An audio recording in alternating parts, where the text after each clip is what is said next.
Americans are carrying more debt than ever. How to escape the debt trap before it's too late. Welcome back to Money Smart Basics, the channel dedicated to helping you make smarter financial decisions for retirement and beyond. Today's question is one that affects millions of Americans. Are you carrying more debt today than you were 5 years ago? If your answer is yes, you're not alone. Across America, household debt has reached record levels. Many families are struggling with credit card balances, car loans, mortgages, student loans, and personal loans. Rising interest rates and the increasing cost of everyday necessities have made it harder than ever to get ahead. But here's the good news. Debt doesn't have to become your financial future.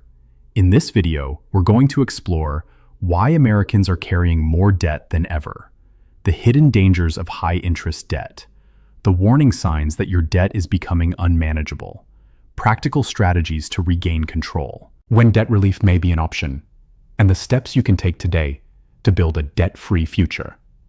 Let's get started. Section 1. Just how much debt are Americans carrying? Have you ever wondered just how much debt Americans owe today? The numbers are staggering. Household debt has climbed into the trillions of dollars. That includes mortgages, credit cards, auto loans, student loans, home equity loans, personal loans.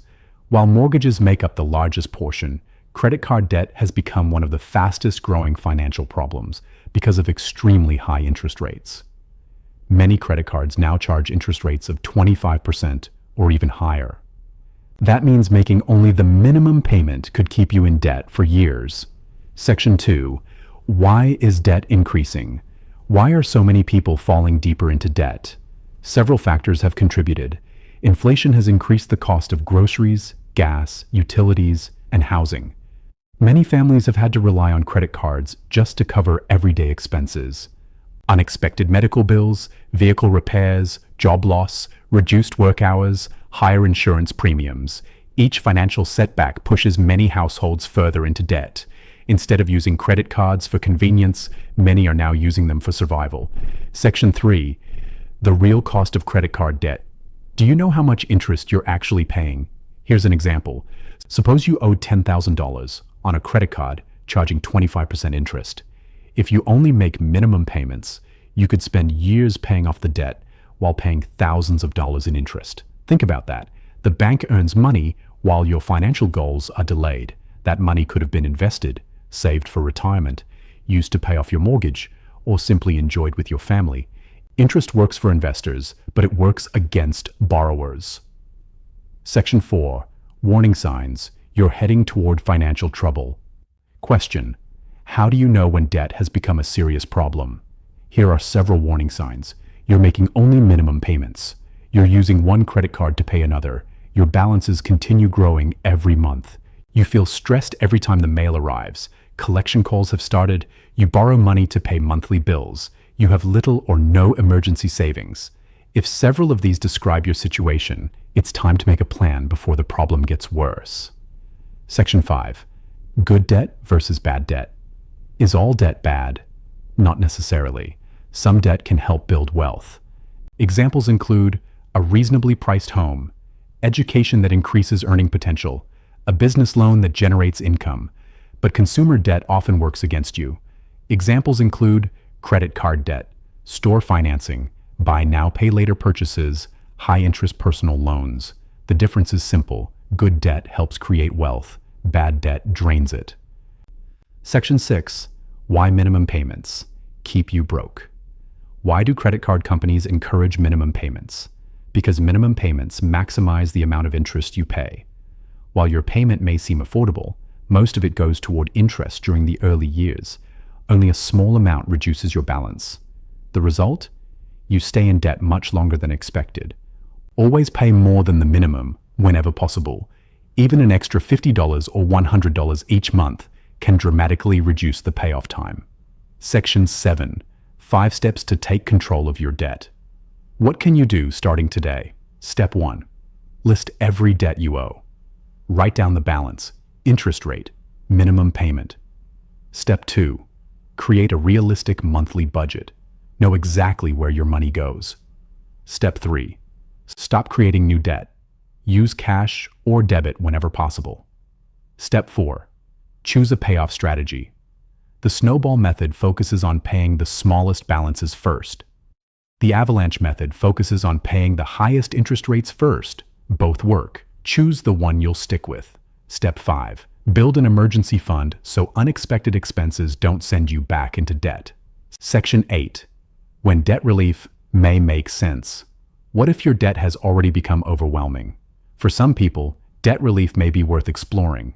Programs may include debt management plans, debt consolidation, debt settlement, in some cases, bankruptcy. Each option has advantages and disadvantages. Before enrolling in any program, understand the fees, the impact on your credit, whether creditors are required to participate, the total cost. Never rush into a program without understanding exactly how it works. Section 9. Avoid debt relief scams. How can you protect yourself? Unfortunately, scammers target people struggling with debt. Be cautious if someone promises guaranteed debt elimination, instant credit repair, Government debt forgiveness. Upfront fees before any work is completed. Pressure to sign immediately. Always research the company. Read reviews. Ask questions. Get everything in writing. If something sounds too good to be true, it probably is. Section 10. Debt-free living is possible. Question: can you really become debt-free? Absolutely. Millions of Americans have paid off tens of thousands of dollars by following a consistent plan. It doesn't happen overnight, but every payment moves you closer to financial freedom. The key isn't earning more money, it's managing the money you already have more effectively. Small improvements, repeated month after month, can completely change your financial future. Today's takeaway is simple. Debt may be common, but it doesn't have to define your future. Start by understanding where you stand.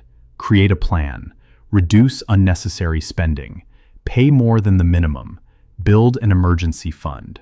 And don't be afraid to seek professional guidance if your debt has become unmanageable. Financial freedom is rarely achieved through quick fixes. It's built one smart decision at a time. If you found this video helpful, please like, subscribe, and turn on notifications so you never miss another Money Smart Basics video. Question of the day: what is your biggest challenge when it comes to getting out of debt? High interest rates, overspending, unexpected expenses, or simply not knowing where to start? Share your thoughts in the comments below. Your experience may encourage someone else who is facing the same struggle.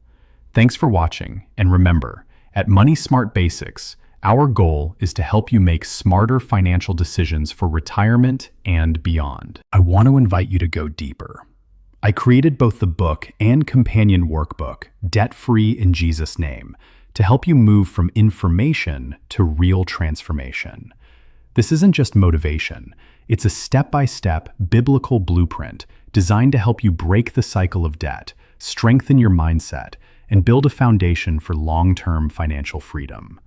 The book will teach you the principle, and the workbook helps you actually apply them, with practical tools like budgeting guides, debt payoff strategies, and personal reflection exercises.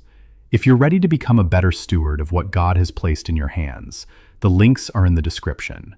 Start your journey toward peace, discipline, and financial freedom, one decision at a time. The information provided in this content is for educational and informational purposes only, and should not be considered financial, legal, or tax advice.